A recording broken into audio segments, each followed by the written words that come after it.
Is Nitro broken? Well, that's what we're going to talk about today. Nitro has been rising in popularity massively in the last couple of days in set 14 and is one of the best traits to play around. It's one of the solid core options. It gives you a lot of flexibility as well as a lot of different ways and styles of gameplay. But we're going to talk about why that is, why it seems to be so popular nowadays, and what exactly is making it so strong in the current meta. Before we do so, please make sure to like and subscribe because it does help me out as a content creator. Like I say in all of these videos at the start, if you notice that they're like a little bit crappier in quality or there's some audio issues, anything like that, I'm in between PCs, I'm trying my best, I'm trying to work on like an old laptop. Please bear with me if they're a little bit like awkward. Good content is on the way, trust me, next week. Anyways, let's talk about Nitro. So Nitro is typically a low-cost board that you almost kind of want to reroll. Basically, if you read the trait, every round your Nitro champions give Chrome to this extra object, this RX whatever. It eventually turns into a T hex if it upgrades, which we'll talk about in a second.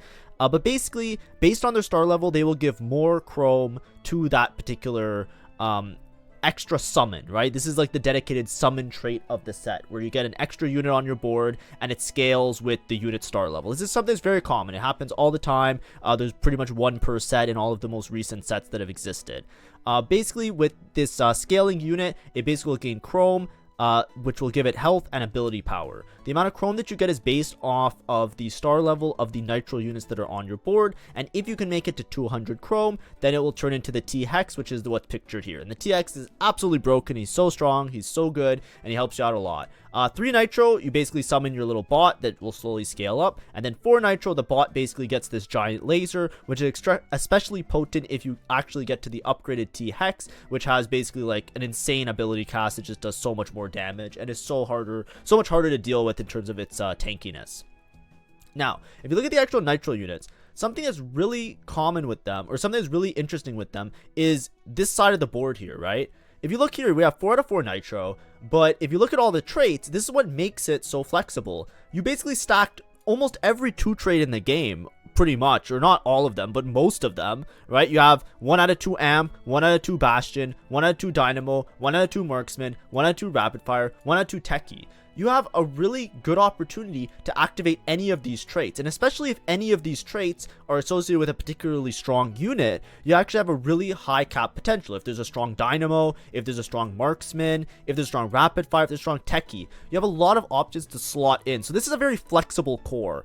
Something that I talk about in TFT a lot are cores. I might make a dedicated video on it, but to summarize, when I say this is a really strong core, you're basically playing these couple of units that can synergize with themselves, and it works kind of like a building block. A lot of times in TFT, there are these things that are building blocks that you can use in order to structure more complex boards, right? Like, let's say you're playing around Anima Squad, right? You could play all the Anima Squad units, of course, right? You can just play 7 Anima Squad and that is your board. But a lot of times you'll see a core that people build around is Silas, Leona, and +1, depending on what type of board you're playing. But let's say we're talking about Zaya, maybe. This is the example that I gave in some of my other videos. This is a core that you can kind of build around. It's like a little building blocks. There are 3 units that share synergies with each other that you can then branch off of. And a lot of times you branch off of this either to play deeper into Anima Squad, deeper into Vanguard, or deeper into Marksman. It's like an inter-team synergy. Nitro doesn't necessarily have an inter-team synergy like some of these other building blocks. Another example of a building block, just for sake of example, is like the Amp building block, which is Samira, like Samira Annie, or Samira plus another strategist unit, or Amp unit, and strategist frontline because of the inter-team synergy with Echo and Nico, right? So this is another type of core. These cores are very self-contained, right? It's a set of 4 units that you can then build off of, or you can use 2 different cores and slap them together and then make a full board of 8 units. So long as the units are strong, you're activating traits amongst them and you're trying to get the most out of it. Nitro is a core in a different sense in that it doesn't activate any inter-team synergy, right? It's not like there's 2 Nitro Bastions or there's 2 Nitro Amp units or there's 2 anything that really fits in, right? Instead, what you do is you just have this 4 Nitro core that then gives you the building blocks to then extend it into a different comp, right? You can play deeper into Am, Bastion, Dynamo, Marksman, Rapid Fire, and Techie. The units themselves aren't particularly strong. I think out of all of them, Nidalee might be really strong. I feel like Kindred lets me down a lot. Elise kind of felt strong at the beginning of the set, but she's starting to feel like, you know, people are starting to figure her out, and she's not seemingly that absurdly strong. But Shyvana is really strong, right? Let's give credit where credit's due. But you're not really playing this board for the units, right? If you're trying to play dedicated Nitro and you're trying to play around these units, a common example is just playing Reroll. This is a Reroll Exotech Nitro board. A lot of times people talk about it in terms of it being Jhin Reroll, where you go for 3-star Jhin. You can also stabilize around 3-star Nidalee. We'll talk about these lines a little bit more when we talk about Exotech. Here I just want to talk about Nitro and why it's really popular. But a lot of times you just go for the 3-star everybody, and you're hoping that once you upgrade everybody, you then get this T-Hex, which then does most of your damage. This is Nitro kind of how you would maybe play it if you just read it as an augment. But or read it as a trait. What's becoming a lot more popular is disregarding the actual Nitro units and looking at this side of the board. What units are particularly strong with these synergies that I can then make a really strong board with? So for example, let's start by talking about Dynamo, right? There are some really strong Dynamo units. So let's just jump to Dynamo, right? With Dynamo, you can play around MF and Aurora. Aurora is really strong, and you can play around this Elise, who is also considered relatively strong in the grand scheme of things. You have 3 really strong backline units that you can use to activate the Dynamo trait. So what you can do a lot of the times is when you're playing Nitro, like if you're playing Nitro in its most basic sense, it's a scaling comp. Even if you don't reroll the units, you might delay when you get the T-Hex, but it is a scaling comp. So what you're doing is you're playing low cost units that you can get early on in the game. You can get on stage 2, you can get it like, usually if it's not stage 2, you don't really want to play it, but you can get it early in the game, like early stage 2, mid stage 2, maybe end of stage 2, early stage 3. When you get these units, it's very good for tempoing because it's the summon trait as well. Something that's really common in TFT is playing tempo around the summon trait of the set, because early game, the biggest difference on boards is the amount of units on the boards. So Nitro, not only do you get to play early game, not only does it scale into late game, because you'll get this T-Hex eventually, but also you're relatively strong early, which allows you to preserve a lot of HP, right? Having this extra unit on your board is a whole extra unit that the enemy team has to kill. A lot of times when fights go into overtime or the length of fights in stage 2, it's usually like lack of damage, lack of frontline. You get an additional unit that can soak up a bunch of damage, which gives you a bunch of extra frontline, and can also do a bunch of extra damage, right? It still fires attacks off.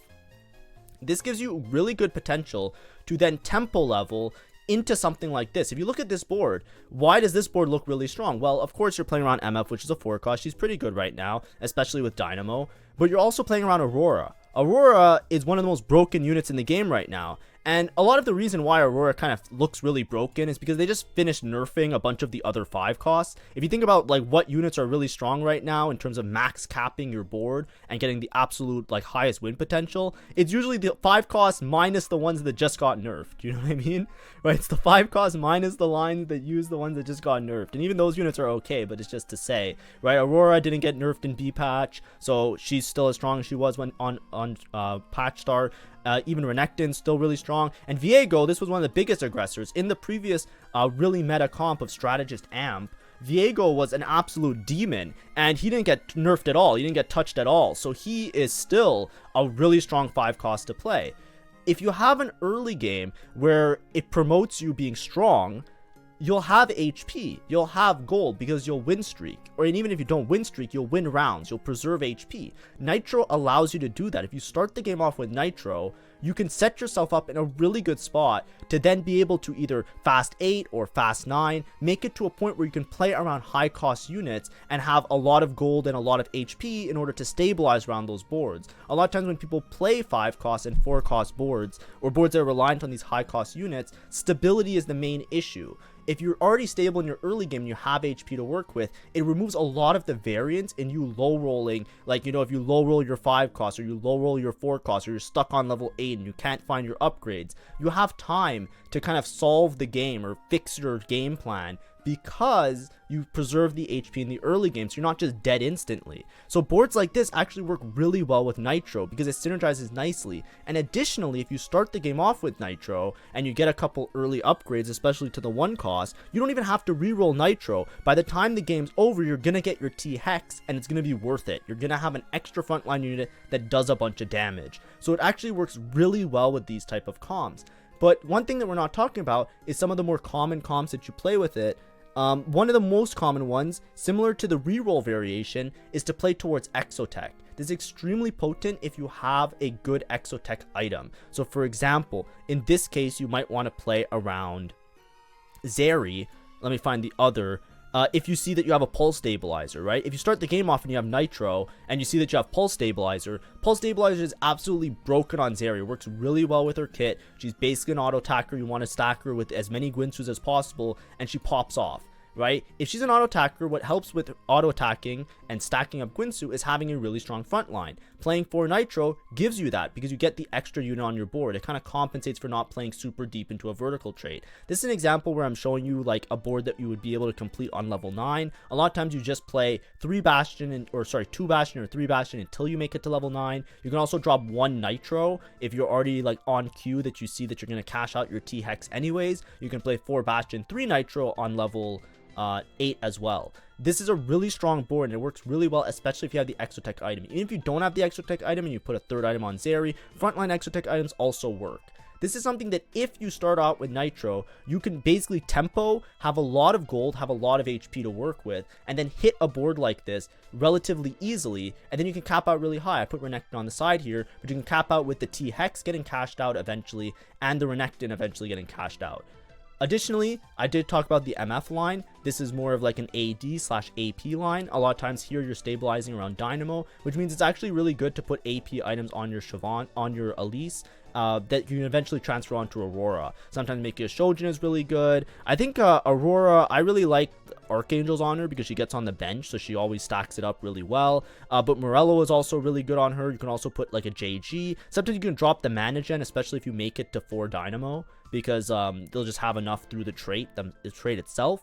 But the items are really flexible, and you can kind of swap between AP items on Elise and Aurora, and then AD items on MF, right? You just go triple AD items here because you have 4 Dynamo in. If you feel like you're not going to hit 4 Dynamo, then you can play 2 Dynamo, and then you can put Syndicate to get the Syndicate bonus on MF, right? So you can drop some of the other Dynamos, Syndicate bonus, play a very similar board. This board also level 9, you can cap out high around Viego because the Shyvana has the Techie synergy, so you get the Techie on the Viego, gives him AP, and it also reduces the opponent's ability to deal damage. So it's extremely potent, extremely strong.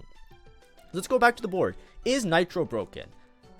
Yes and no. The units themselves aren't really broken. If you play Nitro, kind of how it kind of reads out that it wants to be played, right? Like, you know, when you read it, it says something like, you know, based on star level, you scale up. Initially, your reaction might be, I just want to reroll this, right? I want to reroll. You can reroll Kindred, reroll Nidalee, reroll Nefari, right? You have options, right, that make you extremely strong in your mid game.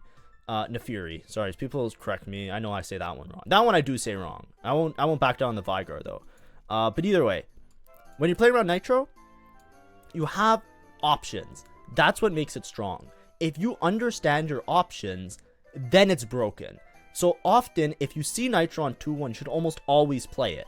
Why? Because you can't really miss. You're gonna have some sort of comp that you can play, because there's so many synergies that you can play later, so long as you scale up Nitro and get that T-Hex. Now obviously, if you don't find upgrades of these units at least to 2-star early on in the game, then you're gonna struggle to actually cash out the T-Hex. I think if you have everybody 2-starred and you wait for the T-Hex, it will be like late stage 5, early stage 6 when you get the T-Hex. So it does happen really late in the game, but it just allows this board to stay relevant for a very long time. But either way, if you think about it in terms of its flexibility, it's extremely broken, because what you can do is you can tempo, and if you decide, like if you hit a bunch of units, you can play reroll if you want to play reroll. Let's say you have good reroll augments, let's say your spot isn't very good and you just want to salvage placements, you want to roll your gold early, make sure that you like, you know, punish the people that are trying to greed too much. Reroll is an option. You can play around Jhin. I think Jin's best item is the red Exotech item. Excuse me, I forget the names. I think it's this one, right? Pulse Stabilizer. Oh wait, did I call the other one the wrong thing? Oh, Flux Capacitor. Sorry, this is Pulse Stabilizer. Pulse Stabilizer is the good Jhin item. Flux Capacitor is the good Zeri item. I apologize. I get them confused because I just know them by color code. But this is really good on Jhin, and then usually you can pair it up with other crit items and get them to just like chain cast and do a bunch of damage. Additionally, you can also play around Nefiri. That involves you putting on the Nefiri item, which is the Hyper Fangs. Really strong, really good, and then you can play deeper into Amp. Nefiri is a really strong carry. Not quite up there, like she's not like giga strong, she's not broken, but I feel like if they give her one patch that makes her like a little bit of a buff on her, she'll be like a very viable reroll unit. And Shyvana, we already know, is like extremely strong. This is a board, it's just like, it just feels like it falls off, especially if you don't hit the units early enough, because you don't have the potential to fast 9 or hit those 4 costs that really spike your board efficiently. However, if you have AP items and AD item mix and you don't have Zeri items, or you don't have a spot for Zeri, you can play Nitro straight into like an MF Dynamo board. This is one example. And then you can play it straight into a Bastion Zeri board. That's another example. You have so many different options for backline carries to stabilize around. You have many options of different 5 costs that you can stabilize around if you high roll into a 5 cost. You have really good opportunity to tempo and then be strong for and be relevant for most of the game. And then you also have the cap out potential of the T-Hex. And that's what's making it really popular right now. That's what's making Nitro really popular, is that it's a very stable and flexible core that also scales into late game. Now, it's not like broken in the sense that if you hit it, you're instantly going first. You have to have the tools to know how to get there, right? You have to know that, okay, I have a pulse stabilizer, or sorry, flux capacitor. I have flux capacitor, I have a Guinsoo component, I can play around Zeri here. You don't get baited into rerolling Kindred or anything like that. You might look around and see people are really strong, then you decide to play reroll, even though you don't need to play reroll. Even though like you know, it might be risky or not, to play reroll, you can just salvage this and get like a 4th or a 5th. If you have like items and you think you have a good MF spot, you have to be able to go for that. A lot of these boards do rely on Exotech and Sejuani, so if you're contested on these lines, a lot of times it could be a little bit difficult to hit and to stabilize. But in those cases, a lot of times you're just relying on Nitro giving you the HP advantage to make it work. So in conclusion, play Nitro if you see a 2-1. I'm sure you'll do fine. I think a lot of the best comps right now build around this core. And even if I didn't mention a comp that you like in this thing, I didn't really talk about vertical amp that much. There is like an amp with Annie, and you play around Nefiri, sorry. And then there's also the versions that you can play around Marksman as well. And play deeper into Marksman, because you just fit in 4 Marksman for free. There's also lines where you play vertical Techie. Something we didn't talk about is Nitro with Vigar, whichever one you prefer. I'm saying both of them now. I'm standing up. My desk is like completely dismantled. I'm trying to fit my new PC in and test it and do benchmarks and stuff. So whatever. But a lot of times you play Vigar with Shyvana as a Techie board, and then you could just play in 1 extra unit. Usually it's Elise, because she fits in pretty nicely, and then you can keep the Nitro, and you can play around re-rolling with Cyberboss, because you also get the synergy of Bastion with the Shyvana. This is a line that you can take. I don't necessarily believe it's the strongest of your options if you're playing around Nitro, but it is an option nonetheless. But that's the idea, right? You have multiple options, and that's what makes it really strong. So make sure to try it out. Try out different versions of the boards, understand what the spots are for them and what makes them really strong. I think the strongest one is the Zeri version. This one, if you're just looking for a comp to plug into your team planner and you don't want to play the reroll, this is one that's really good, and also works really well as a high cap version of your reroll versions, right? If you play reroll Jin, sorry, I lost the board. If you play reroll Jin and you play that other version where you reroll Exotech, you can still get to this final board and still play around the Zeri late game, which is a really good positive as well. But anyways, thank you for watching. Hopefully that was enjoyable, and I'll see you guys tomorrow. I think it's gonna be a patch note day, so we're gonna look at the new patch notes. Let's see what changes, let's see what goes up, and I'll tell you what some of the intricacies are of the patch in terms of how I read it and how I interpret it. Thanks for watching, thanks for supporting, have a great day, and see ya. Bye bye.